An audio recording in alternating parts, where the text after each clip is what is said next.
আসসালামু আলাইকুম, welcome to my another video. আজকে আমরা দেখব সারা বাংলাদেশ পুলিশবিহীন আমাদের এই বাংলাদেশ আদতে কি চলা সম্ভব ছিল, কিন্তু হয়েছে তার উল্টো। পুলিশবিহীন চলছে আজকে এক সপ্তাহ যাবৎ ঢাকা শহর সহ সারা বাংলাদেশ।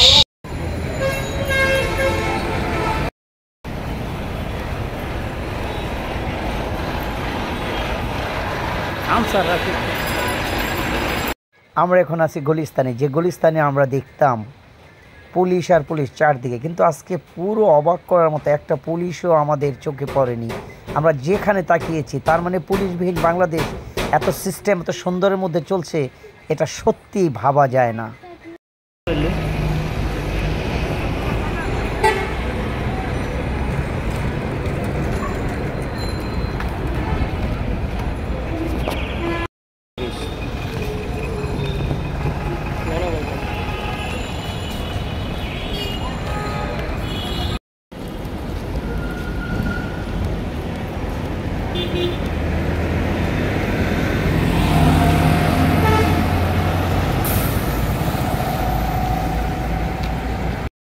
কর্মব্যস্ত এই বাইতুল মোকাররম, যেখানে হাজার হাজার পুলিশ নিরাপত্তার জন্য দেয়, কিন্তু আজকে ব্যতিক্রমে ঢাকা শহরে একটা পুলিশও নেই।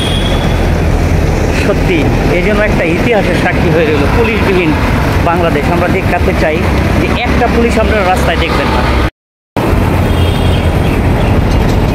আমরা এখন দাঁড়িয়ে আছি সেই বঙ্গবন্ধু স্টেডিয়ামের সামনে এবং বাইতুল মোকাররম জাতীয় মসজিদ, যেখানে মানে চোখ ঘোরালে আমরা দেখতাম পুলিশের সার্জন, পুলিশ নিরাপত্তা কর্মীরা, কিন্তু আজকে সেই ঢাকা শহরে একজন পুলিশকেও আমরা দেখতে পাচ্ছি না।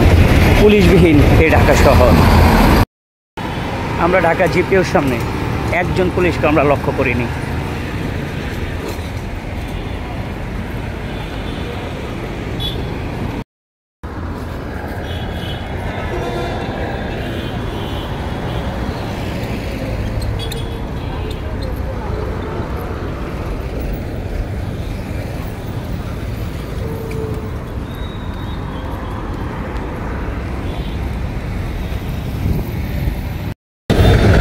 এটা হচ্ছে সেই ঐতিহাসিক নূর হোসেন চত্বর, যেখানে আমরা পুলিশের মানে সবসময় দেখতাম নিরাপত্তা বাহিনী বাংলাদেশ সচিবালয়ের সামনে, সেখানে আজকে একজন পুলিশও নেই, শুনশান। যেখানে কি বলবো যে পুলিশবিহীন বাংলাদেশে এটা পৃথিবীর কোনো দেশ যেখানে একটা পুলিশ নেই, এই বাংলাদেশে বর্তমানের অবস্থা।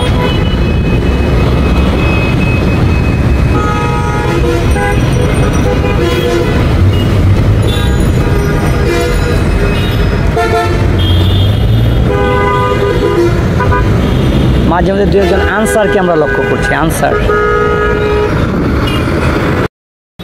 ওই যে মেঘলা,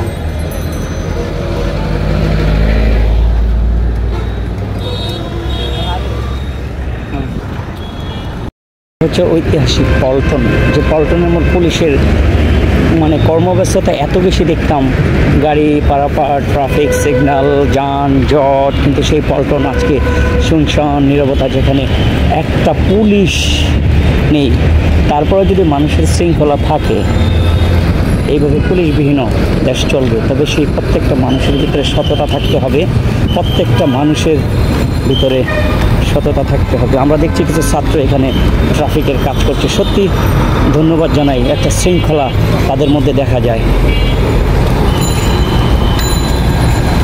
সেই পল্টন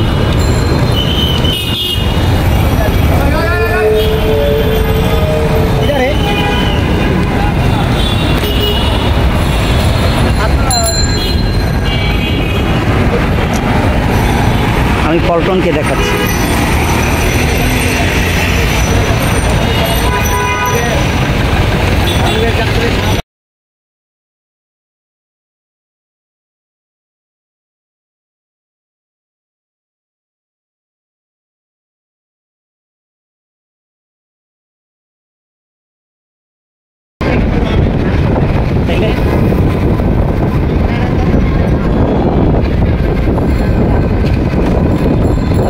এই প্রেস ক্লাবের সামনে কত পুলিশ বইয়া থাকতো, ঠিক না? এমন কাই কই দেওয়া যায় নাই। তারপরে এই পররাষ্ট্র মন্ত্রণালয়ের সামনে পুলিশের যন্ত্রণায় আসা যেত না। এই হাইকোর্টের সামনে 50টা পুলিশ সামনে 100 পুলিশ সামনে থাকতো। আজকে এই মানে মানে এই হাইকোর্টের সামনে আমরা একজন পুলিশকেও দেখতে পেলাম না। হ্যাঁ, হাইকোর্ট সুপ্রিম কোর্টের সামনে শত পুলিশ ব্যাটালিয়ান বসে থাকে। তারপর পররাষ্ট্র মন্ত্রণালয়ের সামনে। তা মানুষের মধ্যে যদি এই সচেতনতা থাকে, পুলিশের দরকারও নাই যদি আমরা ঠিক থাকি, ঠিক কিনা? একটা সুন্দর দেশ গড়া সম্ভব সবার মধ্যে ভালোবাসা থাকলে। আজকে দেখেন তো পুলিশ ছাড়া কত সুন্দর মতো চলতেছি আমরা। এই মৎস্য ভবনের মোড়, এখানে যে কত পুলিশ দেখতাম, অযথা গাড়ি দাঁড় করাইতো, অযথা মানুষ দাঁড় করাইতো, অযথা ডিস্টার্ব দিত, অযথা সাইড করো, তাই না? আজকে এই মৎস্য ভবনের সামনে আমরা একজন পুলিশকেও দেখলাম না। আমরা দেখলাম কয়েকজন আনসার দায়িত্বে। এই রমনার সামনে কত পুলিশ, কত ধান্দাবাজ, আজকে নাই। একদিনে এই রমনার সামনে কত পুলিশ দেখতাম। এইখানে ইঞ্জিনিয়ারিং ইনস্টিটিউটের সামনে কত পুলিশ বসে থাকতো, আজকে একজন পুলিশ নেই। মানুষের পুলিশের প্রতি আত্মবিশ্বাস কমে গেছিল, সেটা যেন বাংলাদেশে আবার ফিরে আসে। যারা পুলিশে আসবেন তারা যদি আবার সততার সাথে এই অসহায় মানুষদের ডিস্টার্ব না করেন, খেটে খাওয়া মানুষদের। আমরা দেখেছি অনেক পুলিশ যে একটা রিক্সাওয়ালাকে আটকা রেখে তার থেকে টাকা আদায় করত। আজকে সেই দুঃশাসন। এদের মধ্যে ভালো পুলিশ ছিল, কিন্তু ভালো পুলিশরা ভালো কাজ করতে পারে না তাদের জন্য। আজকে আমি চাই যে আমরা চাই সকলে এরকম পুলিশ থাকুক। এই রমনার সামনে কত পুলিশ বসে থাকতো, এই রমনার গেটে কত পুলিশ বসা থাকতো, আজকে একটা পুলিশ নেই। মনে হচ্ছে পৃথিবীর এমন একটা দেশ যেই দেশে কোনো পুলিশ নাই, সেটা হচ্ছে আমাদের বাংলাদেশ, যেখানে পুলিশ ছাড়াও আজকে দেশ সুন্দর মতো চলতেছে, কেউ করে ডিস্টার্ব দেয় না। আগামী দিনে এরকম সুন্দর বাংলাদেশ হোক যে কেউ হয়রানির শিকার হবে না। খেটে খাওয়া মানুষ আমরা যারা আছি, আমাদেরকে কেউ চিন্তাই করবে না। আজকে একটা চিন্তাই নাই, একটা পকেট মাইন নাই, অথচ পুলিশ নাই, অথচ কিন্তু পুলিশ নাই। আজকে যে ক্ষমতার দম্ভ দেখায় হ্যাঁ করতো, সেটা আজকে নেই। এরকম থাকুক বাংলাদেশ। সেই ঐতিহাসিক শাহবাগ, যেখান থেকে প্রত্যেকটা আন্দোলনের সূত্র হয়, আজকে সেখানে একটা পুলিশও নেই। যেখানে হাজার হাজার পুলিশ এখানে থাকতো, হাজার হাজার পুলিশ যেখানে থাকতো, এই সেই শাহবাগ, ঐতিহাসিক শাহবাগ। আমরা ঘনাচ্ছি শাহবাগ, যে শাহবাগ থেকে প্রত্যেকটা আন্দোলনের সূত্র শুরু হয়, সেই পিজি হাসপাতালে, বঙ্গবন্ধু হাসপাতালের সামনে, যেখানে সবসময় নিরাপত্তার জন্য পুলিশ দাঁড়িয়ে থাকে। কিন্তু আমার চোখে একজন পুলিশও পড়ল না। তাই বলতে পারতি পৃথিবীর কোন দেশ বর্তমানে পুলিশ নেই, সেটা এক বাক্যেই বলা যায়, সেটা হচ্ছে বাংলাদেশ, যেখানে একজন পুলিশও নেই।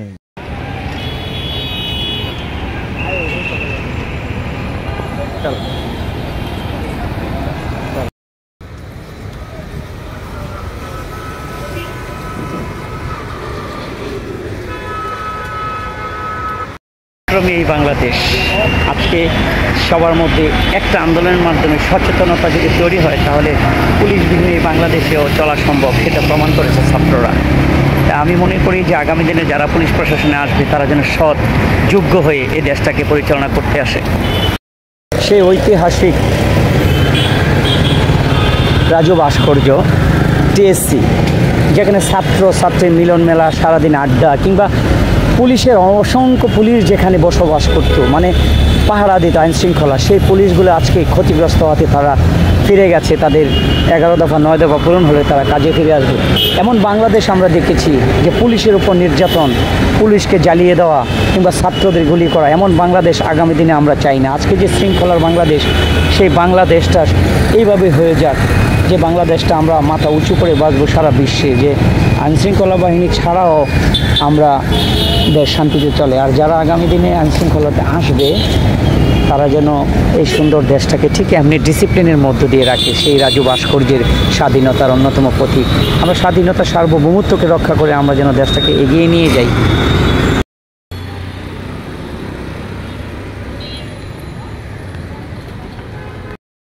আজকে পুলিশ ছাড়াও কি শৃঙ্খলা, অথচ এই পুলিশের মাঝখানেও আমরা দেখেছি কত অরাজকতা, কত অশৃঙ্খল। কারণ পুলিশের মধ্যে অনেক অসৎ পুলিশ অফিসার ছিল, যারা দেশটাকে ভালো না বেশি শুধু তাদের অর্থের প্রতি নজর ছিল। আমরা আগামী দিনের বাংলাদেশটাকে এরকম পুলিশ দেখতে চাই যে পুলিশ এদেশের, পুলিশ দেশটাকে ভালোবাসবে, পুলিশ জনগণের বন্ধু হবে, জনগণের শত্রু না। পুলিশ জনগণকে গুলি করবে না, আইনের মাধ্যমে বিচার করবে যদি সেই জনগণ ভুল করে। তো আমরা চাই আগামী দিনের বাংলাদেশটা এরকম নিয়ম ডিসিপ্লিনের মধ্যে দিয়ে যাক, তৈরি হোক সুন্দর একটা বাংলাদেশ, যেখানে সবার মধ্যে ভালোবাসা, সততা এবং দেশপ্রেম থাকবে। যে দেশপ্রেমী এগিয়ে যাবে বাংলাদেশের ছাত্ররা দেখিয়ে দিয়েছে দেশটা পুলিশবিহীন কীভাবে চলে। তাই ওই সকল ছাত্রদের স্যালুট, এবং যারা শাহাদাত বরণ করেছে তাদের আত্মার মাগফিরাত কামনা করছি। সুন্দর হোক এই আগামীর বাংলাদেশ। ঢাকার পথে হাঁটছি, অন্য ঢাকাকে দেখছি যেখানে মানুষের মধ্যে একটা ডিসিপ্লিন আছে, মানুষের মধ্যে একটা নিয়ম আছে, মানুষের মধ্যে দেশপ্রেম খুঁজে পাই। পুলিশের অত্যাচার নেই, পুলিশ কাউকে ডিস্টার্ব করছে না, কোনো গাড়িকে হয়রানি করছে না। তো এমন সুন্দর বাংলাদেশটাই তো প্রত্যাশা ছিল। তো এমন একটা বাংলাদেশ হোক, মানুষের প্রতি মানুষের ভালোবাসা, দেশের প্রতি ভালোবাসা এবং দেশটাকে ভালোবেসে ঠিক রাখা, সেটাই প্রত্যাশা হোক প্রত্যেকটা মানুষের। সে 52 ভাষা আন্দোলনে রক্ত অর্জিত যে ভাষার আন্দোলনের ছাত্ররা শহীদ হয়েছিল সেই কেন্দ্রীয় শহীদ মিনার, আর 24-এ সেই ছাত্ররাই আবার দেশটাকে স্বৈরাচার মুক্ত করে দেশটাকে সুন্দর করে দিয়েছে। তো সবার কাছে এটাই প্রত্যাশা, 52-এর ভাষা আন্দোলন রক্ত বৃথা যায়নি, এবার একটাও যাবে না। তাই সকলে আমরা দেশটা গড়ি দেশের প্রতি ভালোবাসা থেকে, সেটা অঙ্গীকার করি সবাই সবার মধ্যে। সুন্দর হোক আগামীর বাংলাদেশ এবং পরিষ্কার ভালোবাসা সম্মত হোক আমার এই বাংলাদেশটা। শৃঙ্খলা থাকা সম্ভব যদি সেটা ভালোবাসার মধ্যে হয়, ভালোবাসার মাধ্যমে হয়। তাই আগামী দিনের বাংলাদেশটা আমাদের এই শৃঙ্খলার মধ্যেই থাকুক। আমরা দেশটাকে ভালোবেসে নিজের জায়গা থেকে, যার যার অবস্থান থেকে যেখানে ভালোবাসা জন্ম দেই, যেখান থেকে তৈরি হবে আগামীর বাংলাদেশ, ভালোবাসার বাংলাদেশ। সবাই সবাইকে ভালোবাসো, দেশটাকে ভালোবাসো, সুন্দর রাখবো। ডিপার্টমেন্ট ঢাকা বিশ্ববিদ্যালয়, এই ছাত্ররা এনথায়।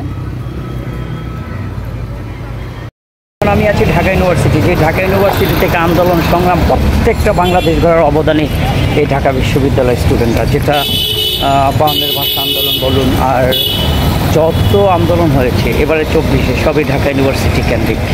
সো আজকের ছাত্ররা আগামী দিনের ভবিষ্যৎ, তারা দেশটাকে গড়বে। চাই এই সুশৃঙ্খল বাংলাদেশ, সবাই যেন দেশটাকে ভালোবাসি, দেশের সম্পদ নষ্ট না করি এবং দেশটাকে ভালোবেসে আগলে রাখি। তাহলেই সারা বিশ্বের মধ্যে আমরাও হব একটি সুন্দর একটা উন্নত বিশ্বের বাংলাদেশ।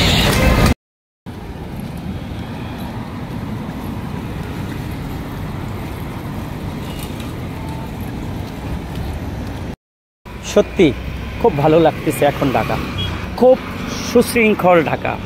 সবাই যার যার অবস্থান থেকে, যার যার জায়গা থেকে তার ডিসিপ্লিনটা রক্ষা করতেছে। তাই আমি মনে করি আগামী দিনেও প্রত্যেকটা নাগরিক আমাদের এই সুন্দর ঢাকাকে সুন্দর রাখতে হলে যার যার অবস্থান থেকে পরিষ্কার পরিচ্ছন্ন, আইন শৃঙ্খলা সব কিছু যদি মেনে চলা হয়, তাহলে কিন্তু সুন্দর বাংলাদেশ হতে পারে। যেটা উদাহরণ দেখিয়ে দিয়ে গেল আমাদের ছাত্ররা, যারা সুন্দর সুশৃঙ্খল বাংলাদেশও হতে পারে পুলিশবিহীন, সেটা হতে পারে। তো অবশ্যই পুলিশ আসবে, আইন শৃঙ্খলা ভেঙে পড়লে একটা দেশ ঠিক থাকে না, অবশ্যই পুলিশ আসবে। তবে পুলিশ আসলে সেই পুলিশগুলো যেন হয় আদর্শিক, কোনো দুর্নীতির সাথে জড়িত না হয়।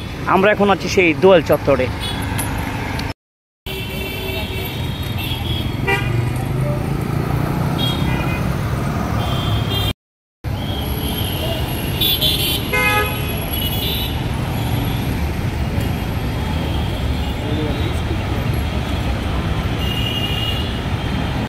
আমরা আছি গোলাপসার মাজার, এখানে পুলিশবিহীন, এখানে যে একটা বিশৃঙ্খলা দেখতাম, কিন্তু সবাই সুন্দর ডিসিপ্লিনভাবে দাঁড়িয়ে আছে। এটা হোক আমাদের প্রত্যাশা, এটা হোক আমাদের বাংলাদেশ।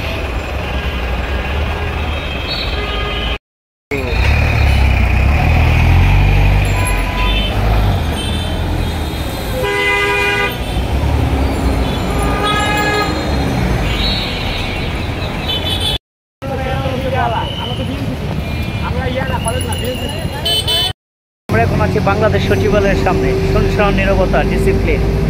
তাই বন্ধুরা, এই পর্যন্ত অনেক কিছু দেখালাম।